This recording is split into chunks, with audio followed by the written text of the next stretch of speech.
Alors, vous évoquez également la question du chômage des médecins qui commence à être grave quand même, non? Mais c'est un véritable scandale. Oui. C'est-à-dire que c'est incroyable de dire chômage à côté de médecins dans un pays où il y a un manque criard de médecins. C'est assez paradoxal. Voilà, exactement. Il se trouve que l'État n'a plus véritablement les moyens. Moi, quand je suis sorti médecin, tout le monde, je suis sorti en décembre, en février, j'étais déjà affecté. Oui. Tous ceux qui sortaient du CUS, ils étaient d'emblée enregistrés à la fonction publique et puis ils étaient affectés tout de suite. Vous voyez, ça fait même pas 2 mois, mais j'ai été affecté. Absolument. Alors, il faut que vous compreniez que maintenant, il y a une multitude d'écoles de médecine, de facultés, et que l'année dernière, je vous donne juste un chiffre, l'année dernière, il y a environ 950 médecins qui sont sortis de ces universités de montagne, toutes les universités qui forment des médecins en ce moment. Et sur ces 950 médecins, il n'y a que 50 qui ont été recrutés à la fonction publique. 50 médecins 50. Sur 900. Voilà, faites un peu le pourcentage, ça ne fait même pas 10%, alors les autres, même pas 5%. Ils vont où? Et les autres, ils vont où? C'est la grande question. Qu'est-ce qu'ils deviennent? Qu'est-ce qu'ils deviennent? Ils errent.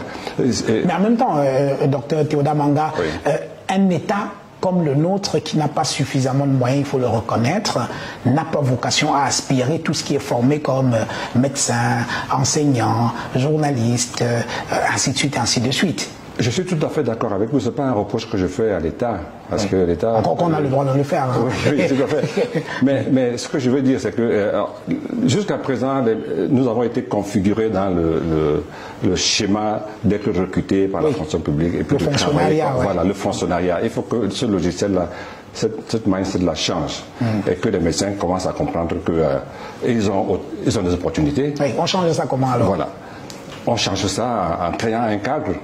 En créant un cadre, tu vois, déjà, il faut que psychologiquement, qu'ils comprennent que soit ils partent du Cameroun, c'est qu'il y a une perte pour le Cameroun, une perte pour eux, parce que ce n'est pas leur désir initial, soit ils trouvent une solution locale. Et cette solution locale, ça va aller de plus en plus vers l'auto-entrepreneuriat, de créer son cabinet médical. Il manque au Cameroun une médecine de ville, disons, une médecine de proximité. Oui. Et ce vide-là, il est comblé par les officines qui vendent des médicaments de la rue. Les docteurs du quartier. Exactement.